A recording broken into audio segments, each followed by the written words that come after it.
Quatrième partie du cours sur la loi qui va être consacrée à la question de la loi morale, de la morale. Donc, grand 4, la loi morale, et de manière plus générale, à la morale. Grand 4, l'équité et la moralité au-delà de la légalité. Grand 4, l'équité et la moralité au-delà de la légalité.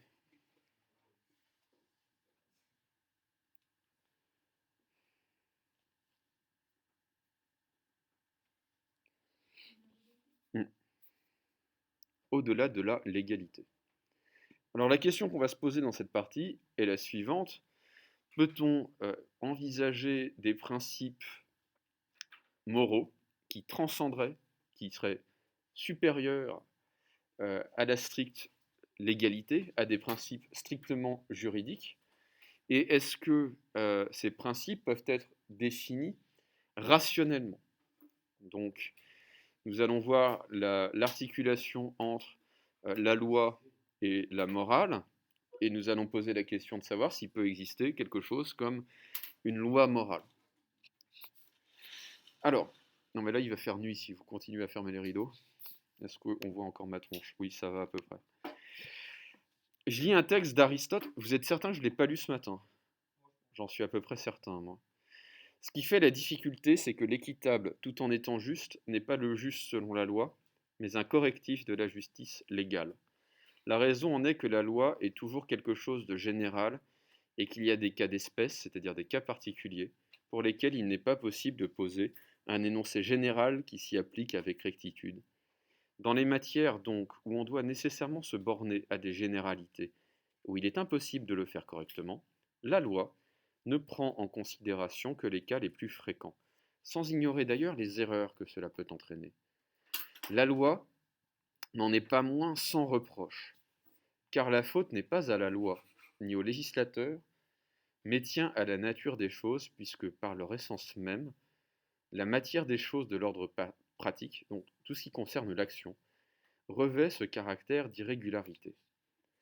Quand par suite, la loi pose une règle générale et que là-dessus survient un cas en dehors de la règle générale, on a alors le droit, là où le législateur a omis de prévoir le cas et a péché par excès de simplification, de corriger l'omission et de se faire l'interprète de ce qu'eût dit le législateur lui-même s'il avait été présent à ce moment, et de ce qu'il aurait porté dans sa loi s'il avait connu le cas en question. De là vient que l'équitable est juste et qu'il est supérieur à une certaine espèce de juste, non pas supérieur au juste absolu, mais seulement au juste où peut se rencontrer l'erreur due au caractère général de la règle. Telle est la nature de l'équitable, c'est d'être un correctif de la loi, là où la loi a manqué de statuer à cause de sa généralité. En fait, la raison pour laquelle tout n'est pas défini par la loi, c'est qu'il y a des cas particuliers pour lesquels il est impossible de poser une loi, de telle sorte qu'un décret est indispensable.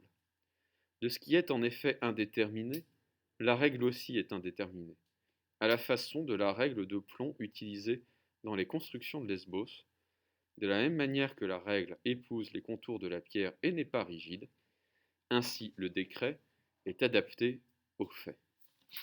Alors, que dit Aristote? Je pense que c'est assez intuitif. Aristote dit qu'une loi, par essence, est de l'ordre de la généralité. Une bonne loi se caractérise par sa généralité. Une loi qui ciblerait une catégorie particulière d'individus, voire un événement particulier, ne serait pas une bonne loi. Pour qu'une loi soit bonne, et on revient à ce que disait Hobbes, pour qu'une loi soit bonne, il faut qu'elle puisse s'inscrire dans le temps, il faut qu'elle prenne en compte le maximum de cas. Imaginez qu'on fasse une règle à chaque fois qu'il y a un événement. Pardon, excusez-moi.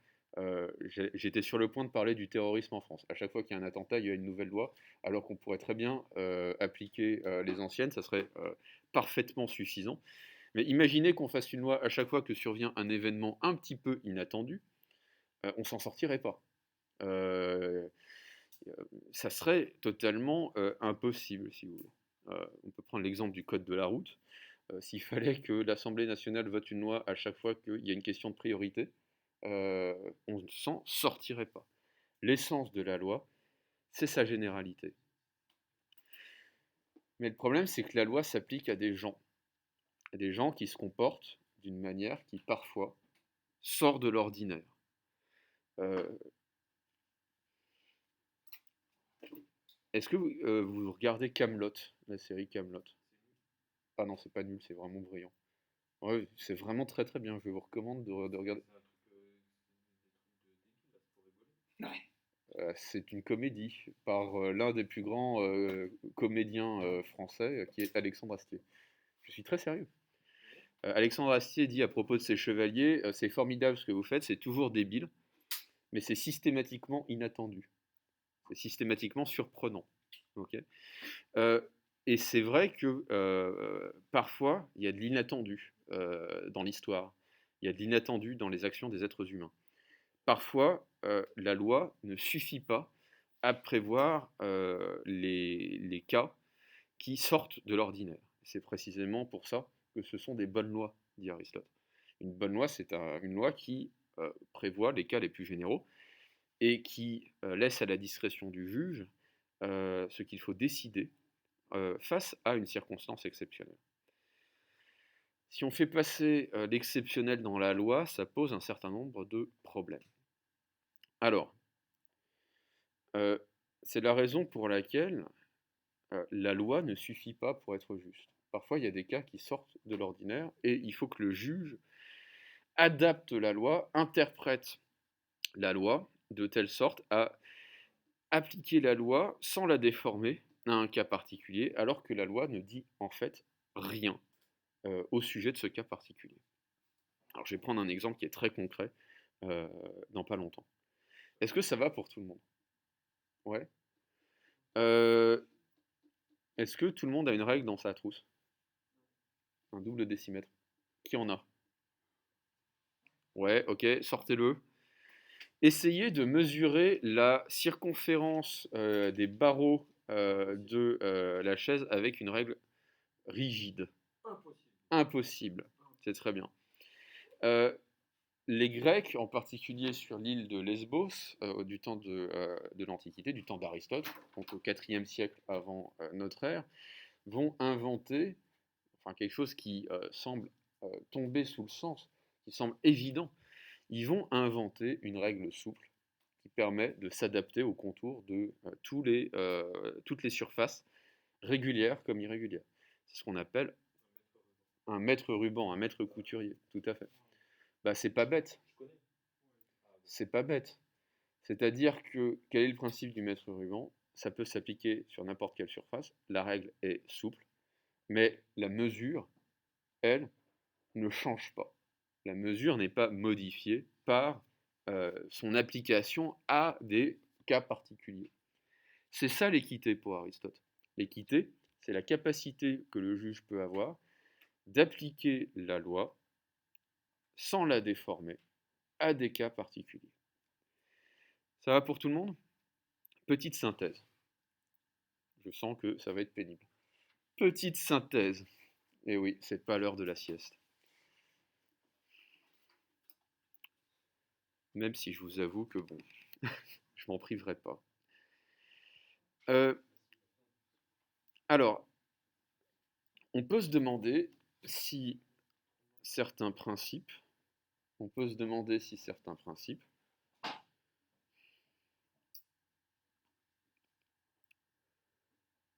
ne transcendent pas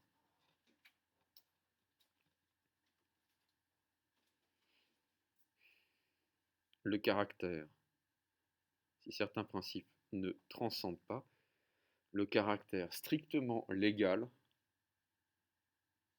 en un seul mot,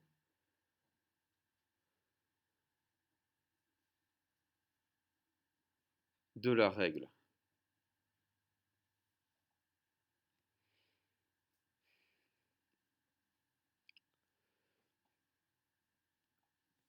C'est la question qui se pose C'est la question qui se pose à Aristote. Oui, bah bien sûr. C'est la question qui se pose à Aristote.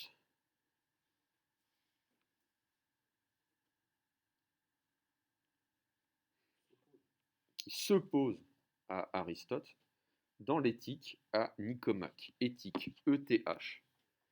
Nicomaque, N-I-C-O, Nico, M-A-Q-U-E. Dans l'éthique à Nicomaque. C'est la question qui se pose à Aristote dans l'éthique à Nicomaque, N-I-C-O-M-A-Q-U-E.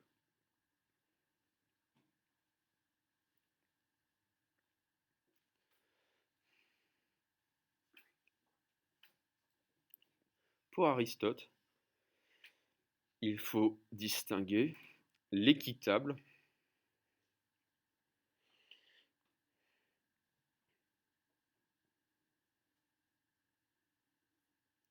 du juste selon la loi. Il faut distinguer l'équitable du juste selon la loi.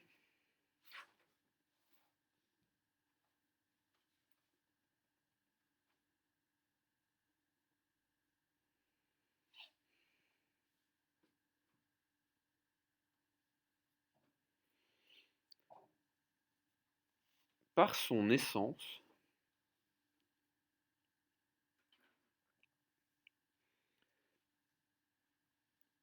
la loi vise la généralité.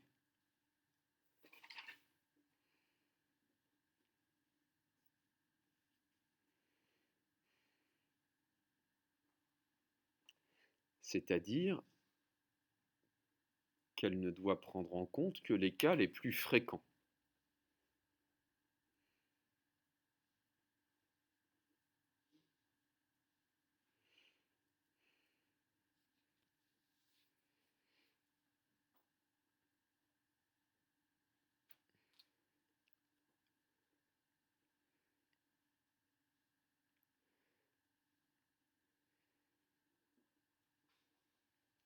Mais, par essence,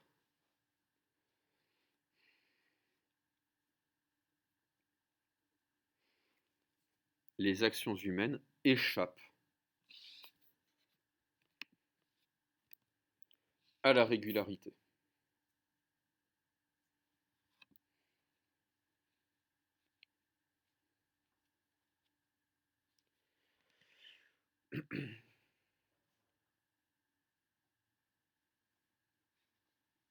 Il arrive donc que certaines actions ne soient pas prévues par la loi.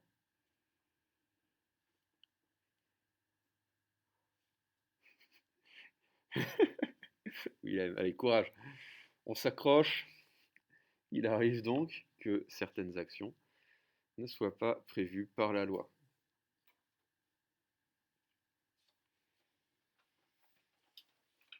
Que doit faire le juge? On souffle un peu. Que doit faire le juge? Point d'interrogation. Alors, que doit faire le juge, justement? Pour Aristote, le juge doit imaginer ce que le législateur, donc on arrête de noter. Ok. Pour Aristote, le juge doit imaginer ce que le législateur aurait fait, ce que le législateur aurait fait à la place du juge si on lui avait présenté le cas en question. Autrement dit, le législateur doit se demander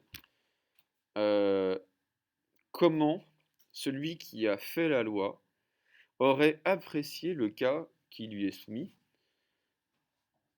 Il faut donc qu'il connaisse à fond la loi pour en dégager l'esprit, pour en comprendre le principe. Et à partir du moment où il connaît à fond la loi, il va pouvoir, d'une certaine manière, se mettre à la place de celui qui l'a faite et se dire, bah voilà, comment machin, euh, comment Thémistocle, comment Périclès, comment, je ne sais pas moi, Christiane Taubira aurait jugé du cas en question. Okay. c'est un petit peu problématique. C'est-à-dire que la faculté sur laquelle repose l'équité, c'est l'imagination du juge. C'est pas seulement la connaissance qu'il peut avoir du droit, c'est sa capacité, hein, d'après Aristote, c'est sa capacité à se mettre à la place du législateur. Donc, il y a un premier danger qui est le risque d'arbitraire.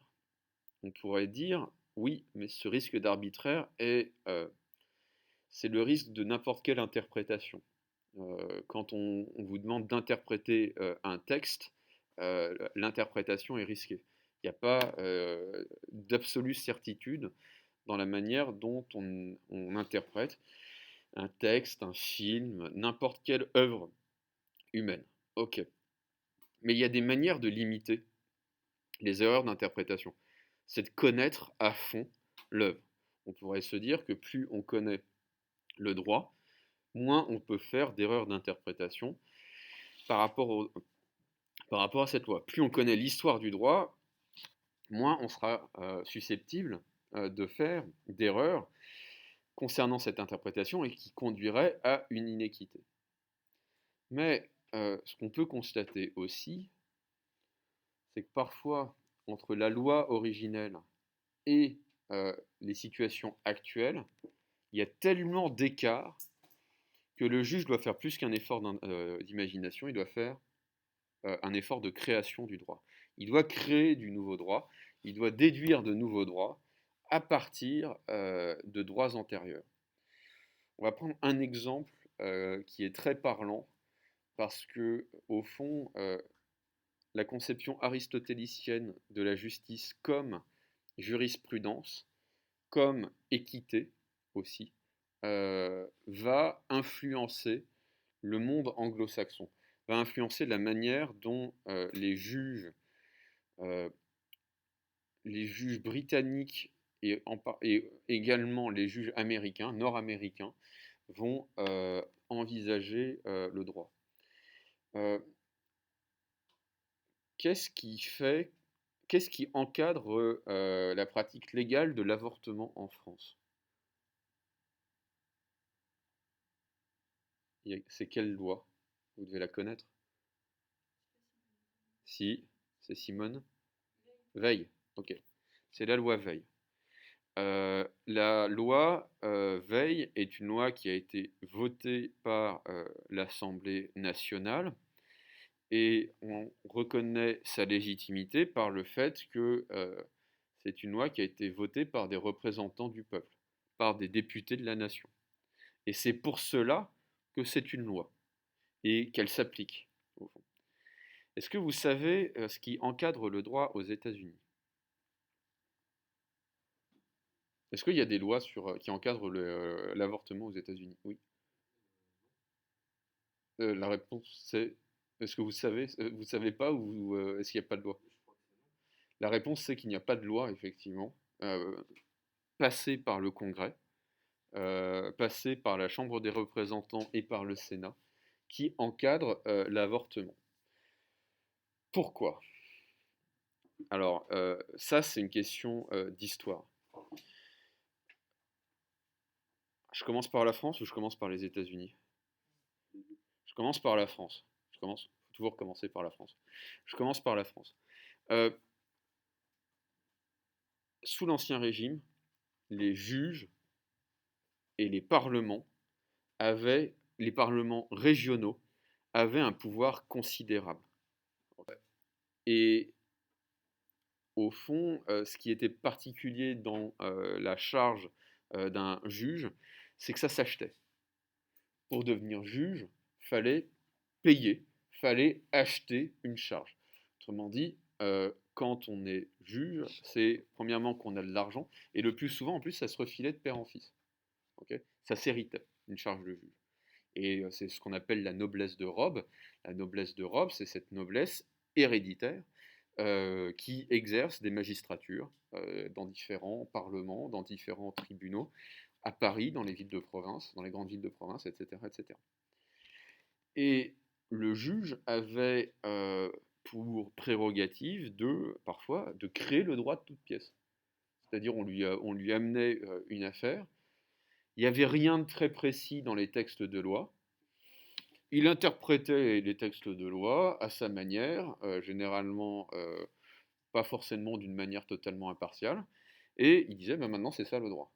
Et c'est ce qu'on appelle la jurisprudence. La jurisprudence, c'est le fait que parce qu'un juge a décidé ainsi, ça crée un précédent qui peut servir d'argument juridique.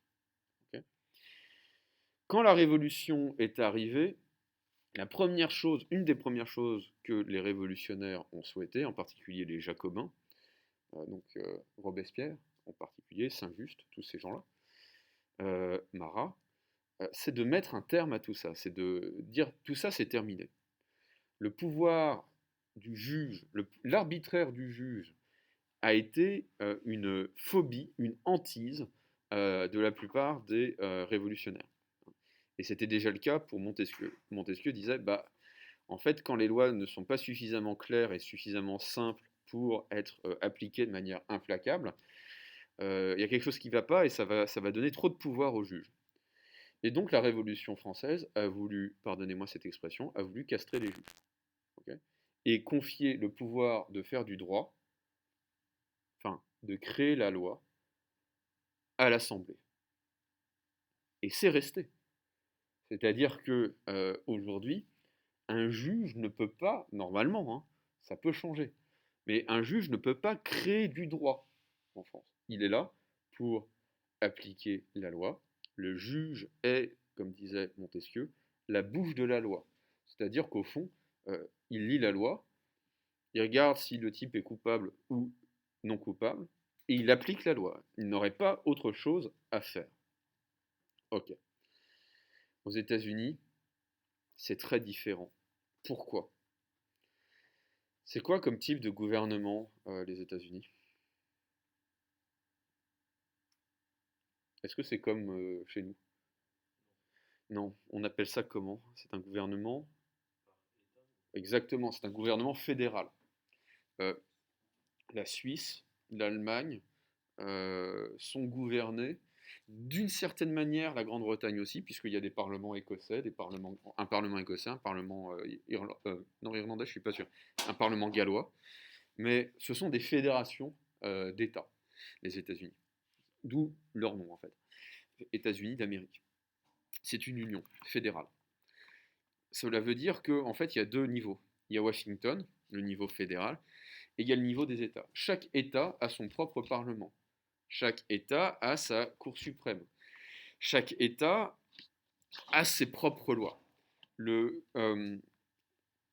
Au fond, Washington ne sert qu'à donner des lois communes et conformes à la Constitution, évidemment, aux 50 États, américains. Est-ce qu'il peut y avoir une loi qui valide l'avortement pour tous les États? Bah justement, les Américains ne sont pas très chauds parce qu'ils vont dire ah non, en fait, c'est ce qu'ils appellent a state matter, c'est-à-dire ça regarde chacun des États. Chacun des États devrait avoir la légitimité, l'autorité de décider ou non de légaliser l'avortement. Alors, c'est là que ça devient intéressant. Parce que toute la question, ça va être de savoir si l'avortement est autorisé par la Constitution américaine. La Constitution américaine, c'est un texte qui, à quelques amendements près, notamment l'émancipation des esclaves, c'est un texte qui date d'il y a très longtemps, enfin relativement il y a très longtemps. C'est un texte qui date des années 1770. Imaginez que la constitution de notre République date des années 1770. Nous, on a eu 5 républiques, sans parler des coups d'État, des empires, des restaurations monarchiques, de Vichy, etc. Les Américains, c'est la même constitution depuis plus de 200 ans. Okay. Est-ce que vous croyez que les pères fondateurs des États-Unis avaient dans l'idée de légaliser l'avortement? Bah, pas vraiment. C'était pas la folie à l'époque. C'était pas franchement. C'était pas l'ambiance. C'était pas l'ambiance du tout. Alors, ils sont turbo-chrétiens, effectivement. C'est-à-dire que la plupart de ces gens-là, les premiers colons américains, les Pilgrims, hein, c'était pas des chrétiens, c'était pas les chrétiens les plus libéraux qui soient. C'était on peut dire des fondamentalistes. Il y a un roman célèbre d'un type qui s'appelle Hawthorne, Hawthorne, qui s'appelle La lettre écarlate, The Scarlet Letter. Et dans ce roman, il est question d'une femme qui tombe enceinte toute seule. Ça se passe dans les années 1600 et des poussières. Donc ça fait désordre, si vous voulez, une femme qui n'est pas mariée et qui tombe enceinte. Donc évidemment, on l'accuse d'avoir couché avec... ça s'appelle de l'adultère, techniquement, une relation hors mariage. On l'accuse d'avoir couché avec un des types du village, ça se passe près de Boston. Euh, Évidemment, le père, c'est un jeune pasteur, et ça se termine très mal pour elle. Et pour lui aussi d'ailleurs, mais pour elle en particulier. Pourquoi le roman s'appelle-t-il La lettre écarlate? C'est qu'on va la marquer au fer rouge de la lettre S, qui signifie... Pardon?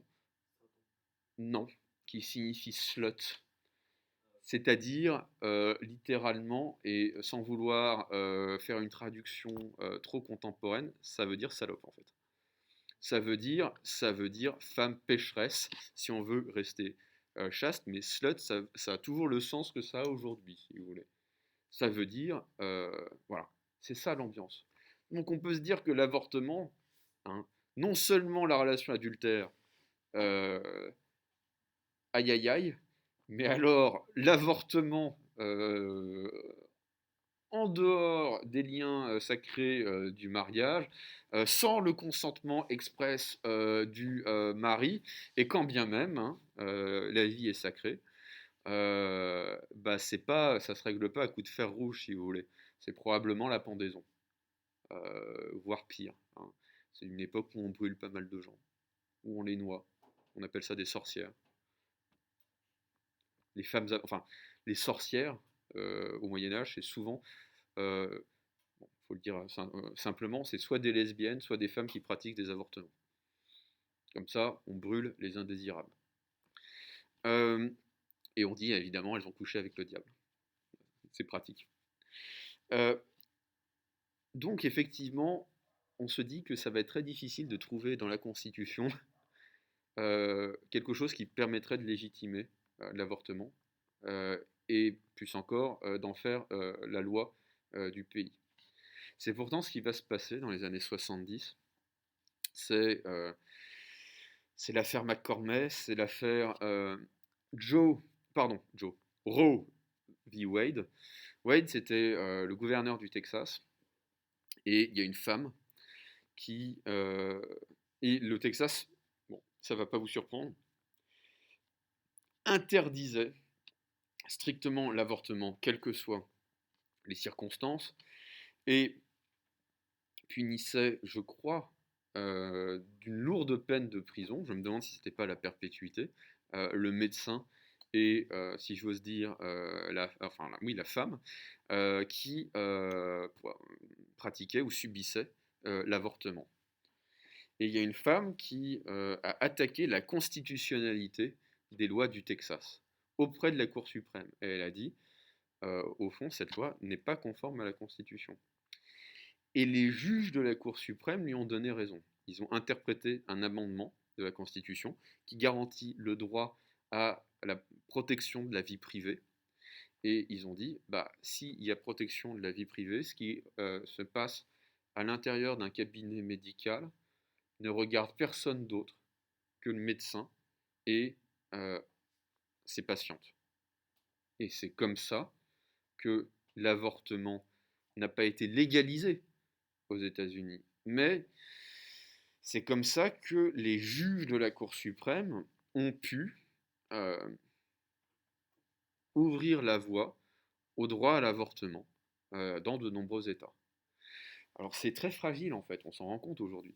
Parce qu'il y a plein d'États qui vont faire en sorte de limiter ce droit par tous les moyens possibles, en fermant des cliniques, en disant bah c'est dans certaines conditions qui sont quasiment prohibitives et pas dans d'autres, en réduisant le délai, etc., etc. Mais ce que je veux vous montrer, c'est qu'il y a deux logiques complètement différentes. Il y a la logique française qui dit bah un juge c'est pas élu, un juge c'est pas élu, donc hein, casse-toi, tu ne feras jamais la loi. Ce sont les députés qui font la loi. Il y a la logique anglo-saxonne qui consiste à dire bah, le juge est garant de la Constitution, il doit interpréter la Constitution, et il faut faire confiance en l'équité du juge pour tirer des principes nouveaux d'un texte qui est relativement ancien. Alors, il y a un problème évidemment, c'est que premièrement, s'il y a beaucoup de juges, enfin la quasi-totalité des juges, je crois, sont élus aux États-Unis. En tout cas, les juges du premier circuit. Euh, les juges que vous avez en face de vous quand vous êtes directement en procès. Les juges de la Cour suprême sont nommés par les présidents. On en a entendu parler récemment, puisque le Donald a nommé une juge turbo-conservatrice, catholique, mère de 8 enfants. On se dit qu'elle est pas très très favorable à l'avortement, elle. Il a nommé une juge à la Cour suprême quelques jours avant l'élection, en sachant que les sondages ne lui étaient pas très favorables, et en sachant que ces juges sont nommés à vie, et donc que leur nomination a des conséquences durables sur le droit dans un tel pays. Et le reproche qu'on peut faire à ce système, c'est que c'est un système qui politise en fait la justice énormément. Puisque les juges de la Cour suprême sont nommés par les présidents, bah, si les présidents démocrates font ce qu'ils ont à faire, ils nomment des juges plutôt pro-démocrates. Et si les républicains font ce qu'ils ont à faire, et Donald a fait ce qu'il avait à faire en tant que républicain, il a nommé que des juges bah, très très favorables aux idées républicaines. C'est un petit peu problématique.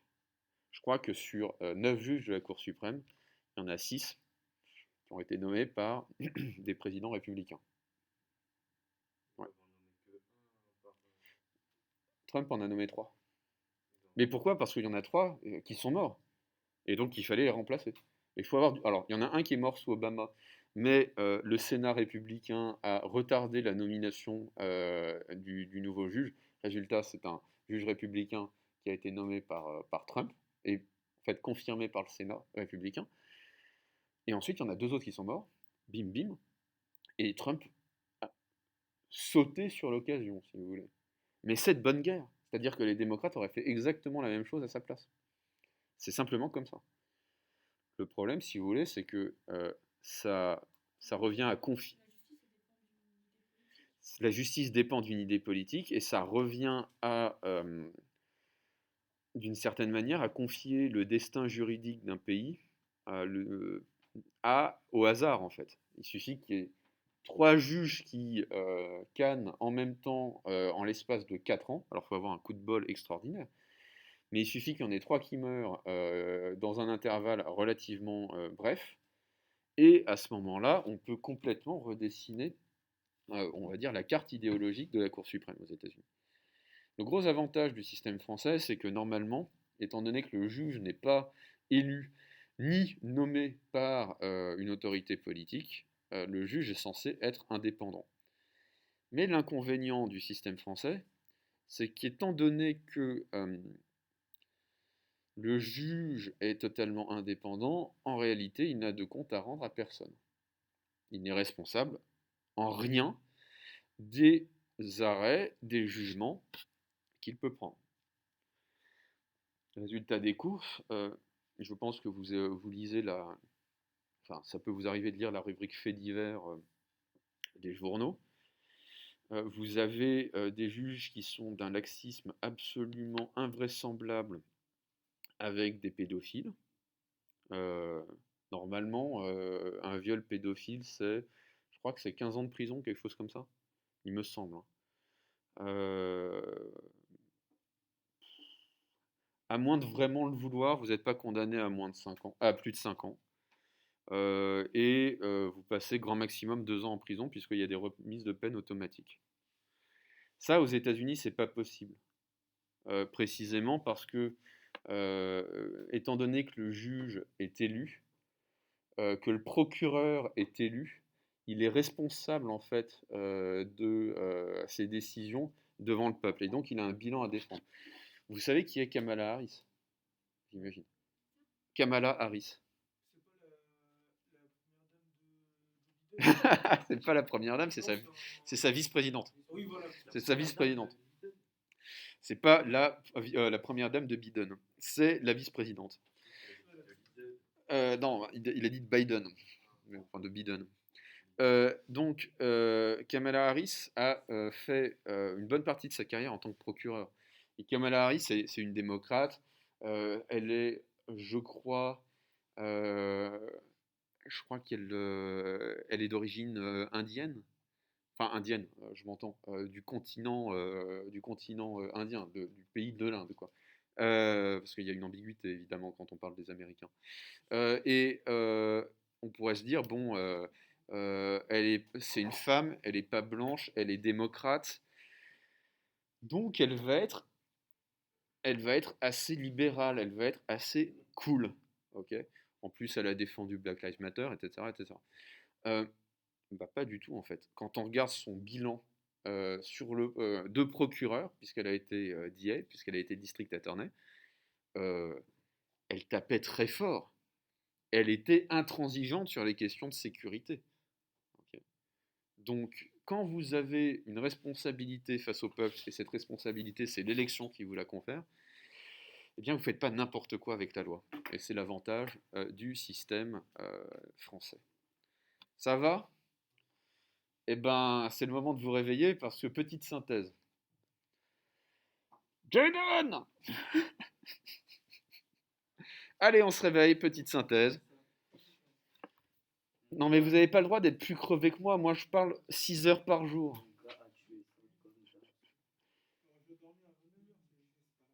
Pardon? Non, j'ai pas dit ça. Je dis que je parle 6 heures par jour. Et vous êtes assis et silencieux 6 à 8 heures par jour. Normalement, vous devriez péter la forme. Oui. Comment ça, vous n'avez pas 9 heures de cours par jour? Monsieur, faut aller se plaindre. Oui, mais vous n'avez pas cours tout le temps. Bah sinon, moi je dis que je suis 8 heures au lycée, de toute façon. Non. Alors, petite synthèse. Donc, pour Aristote, l'équité consiste à imaginer. Imaginer. L'équité consiste à imaginer. Ça sonne à quelle heure? Dans 10 minutes, c'est très bien, on aura le temps de finir. L'équité consiste à imaginer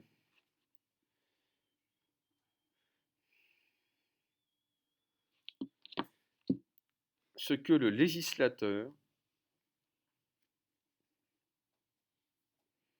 aurait fait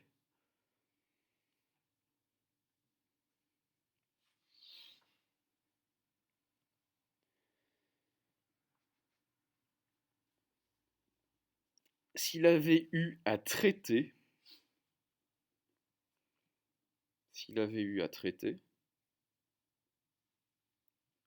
ce cas particulier.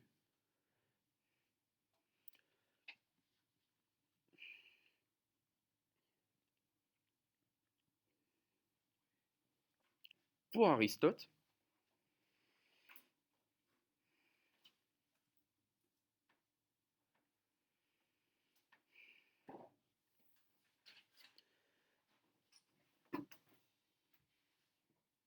il s'agit de connaître parfaitement le droit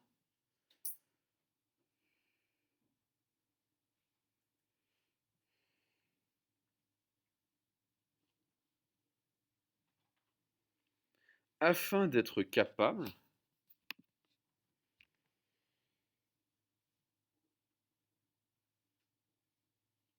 d'en comprendre l'esprit.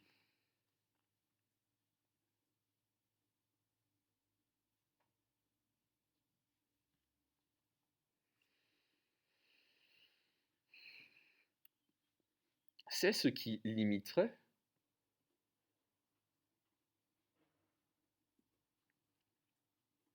le risque d'arbitraire. C'est ce qui limiterait le risque d'arbitraire.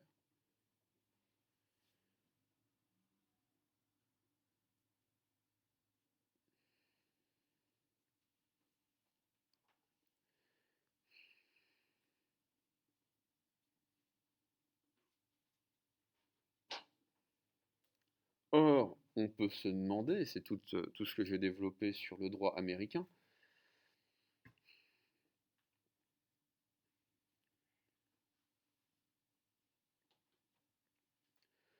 si l'équité consiste vraiment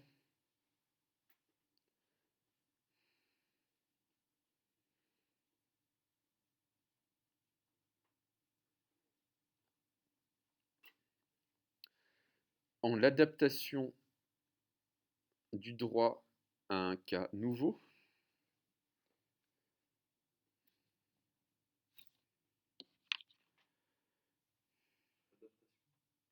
euh, en l'adaptation du droit à un cas nouveau,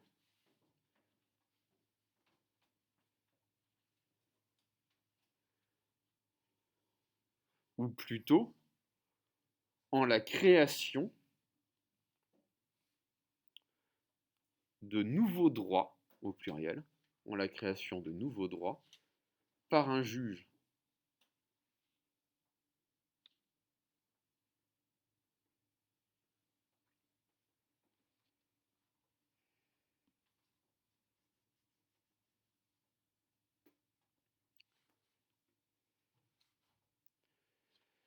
Dans ce cas,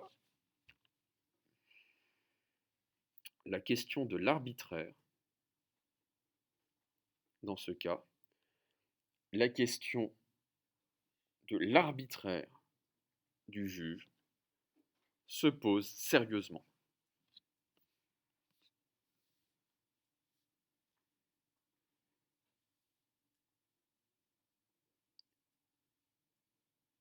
Voilà. J'ai presque fini le cours sur la loi. Ce sont vos camarades qui vont avoir la primeur d'un cours assez difficile sur Kant. Ce que je vous demande de faire, et vraiment de faire systématiquement, c'est de vous fader les 45 minutes les 2 fois 45 minutes de vidéo toutes les semaines que je poste sur YouTube. Donc, il y a en gros un premier upload le mercredi après-midi, le jeudi matin au plus tard, et un deuxième upload, mais ça ne vous concerne pas, je crois. Je vous ai pas vendredi. Il y a un deuxième upload vendredi, mais ça vous concerne pas. Ok? Voilà. Bon bah écoutez, je vous libère, on en a fini. J'ai pas le temps de commencer, certainement pas une partie sur Kant. À ciao!